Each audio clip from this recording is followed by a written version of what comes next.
professora. Eu sou o Guilherme e eu vim responder a primeira questão do trabalho de biologia, que fala sobre a riqueza de espécies de peixes em diferentes períodos, da construção da usina hidrelétrica de Tucuruí, no Rio Tocantins.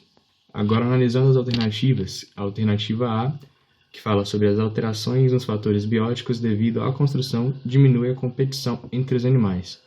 Essa alternativa seria incorreta, pois ao sofrer uma redução no número de espécies, o Rio Tocantins perdeu várias espécies no ambiente e causou um grande desequilíbrio nas cadeias alimentares presentes naquele rio.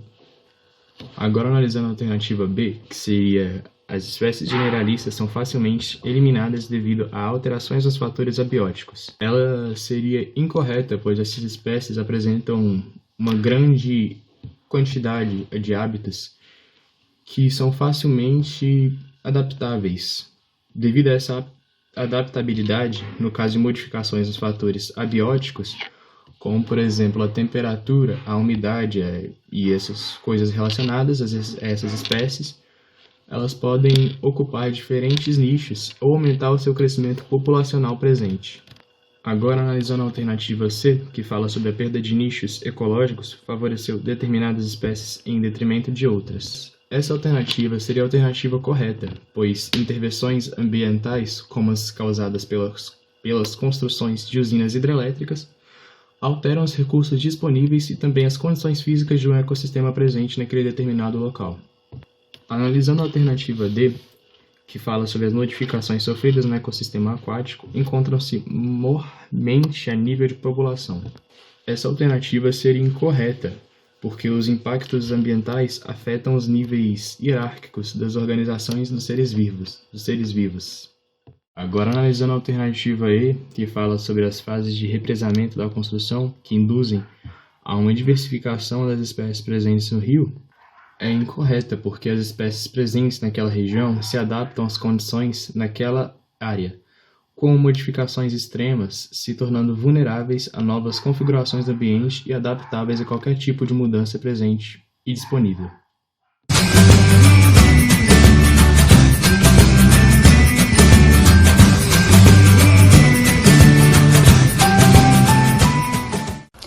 Oi, professora, aqui é a Carol e eu fiquei com as questões 2 e 3 da lista. Então vamos lá. A resposta correta da 2 é a letra B, que é etileno, porque é um hormônio vegetal que ele está relacionado com o amadurecimento dos frutos. E por ser o único hormônio gasoso, a ação dele é mais eficiente quando os frutos estão envoltos de alguma forma e em temperaturas amenas ou quentes. Por isso ele atua melhor em frutos climatéricos. A alternativa A, ela está errada, porque a auxina é um hormônio que está relacionado com o crescimento celular e não com o amadurecimento de frutos. A alternativa C está incorreta, porque as citocininas são hormônios que se relacionam com o crescimento vegetal através da mitose, não tendo relação com o amadurecimento de frutos. Já a alternativa D está errada, porque a giberelina é um hormônio que está relacionado com a formação dos frutos e não com o amadurecimento. E a alternativa E está incorreta, porque o ácido abscísico é um hormônio que está relacionado com o fechamento estomático das plantas, não tendo ação no amadurecimento.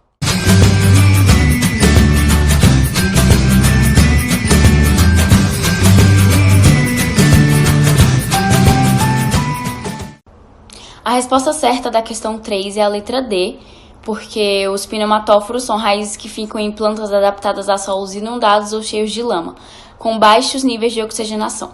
Tem como a gente dar exemplo de pântanos e os manguezais, e o crescimento ocorre em direção à superfície do solo. A alternativa A está errada, porque os tubérculos são estruturas de adaptação que ficam abaixo da superfície do solo e têm a finalidade de reservar substâncias nutritivas. Já a B está incorreta, porque os austórios são estruturas de adaptação que são úteis para as plantas parasitas, que funcionam como órgãos sugadores, que retiram água, sais minerais ou até matéria orgânica já pronta. A alternativa C está errada, porque a função da estrutura aerenquima não se relaciona com o solo que tem pouco oxigênio, já que ela não faz troca gasosa. E por último, a alternativa E está incorreta, porque a principal função das raízes pivotantes é a absorção da água e dos nutrientes, e também da sustentação para a planta.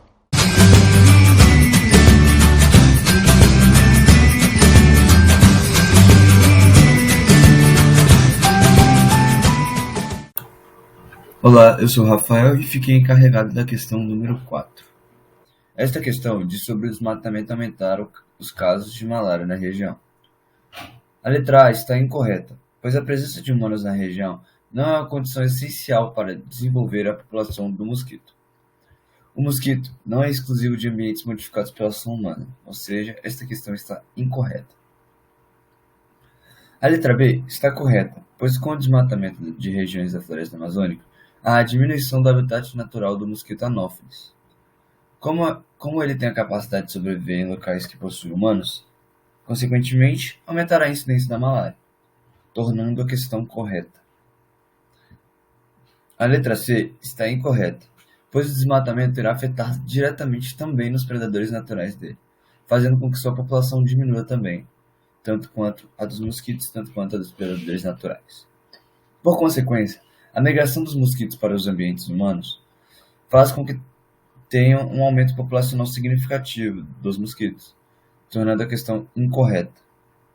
A letra D está incorreta, pois o agente etiológico da malária é um protozoário que se reproduz no ser humano. Com isso, conclui-se que a malária será disseminada caso haja um aumento na população dos agentes vetores, ou seja, tem que ocorrer atividades antrópicas na floresta amazônica. Com isso, a letra D está incorreta. A letra E está incorreta também, pois os machos destes mosquitos se alimentam de compostos vegetais. Tendo isso em consideração, se percebe que, com o desmatamento, haverá um declínio na população de machos deste mosquito. Além do mais, temos que perceber também que quem transmite a doença da malária é a fêmea, tornando com essas informações a questão incorreta.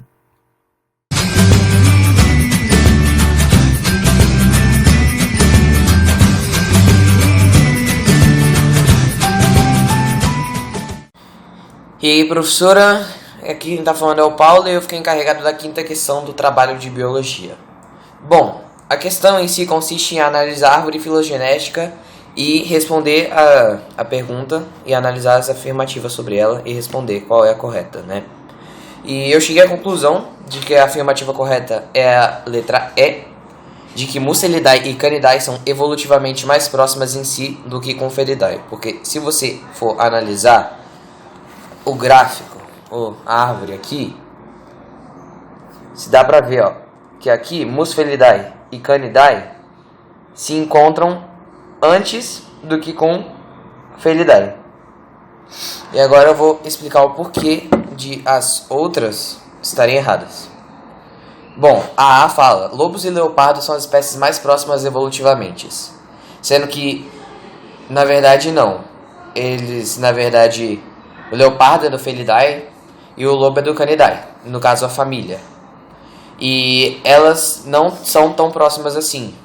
Felidae, como eu já falei, Canidae está muito mais próximo de Muscelidae do que de Felidae. Bom, a afirmativa B fala: cães, lontras e lobos são classificados dentro da família carnívora, sendo que carnívora não é a família e sim a ordem, e todos os animais que aqui se encontram nessa árvore filogenética são dessa mesma ordem, carnívora. A C fala que lontras são evolutivamente mais próximas dos cães do que dos cangambás. E, bom, isso está errado, até porque lontras e os cangambás são da mesma família, no caso Musteridae. E as lontras e os cães são de famílias diferentes. As lontras que eu acabei de mencionar são da Musteridae e os cães são da Canidae. Bom, agora eu vou falar aqui da afirmativa D, que no caso diz que os leopardos são evolutivamente mais próximos aos cangambás do que aos lobos. E, bom, isso não quer dizer nada porque eles estão da mesma distância.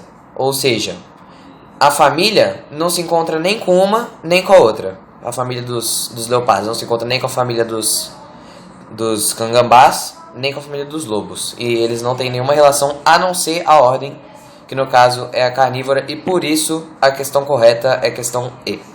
Obrigado, professora. Tamo junto.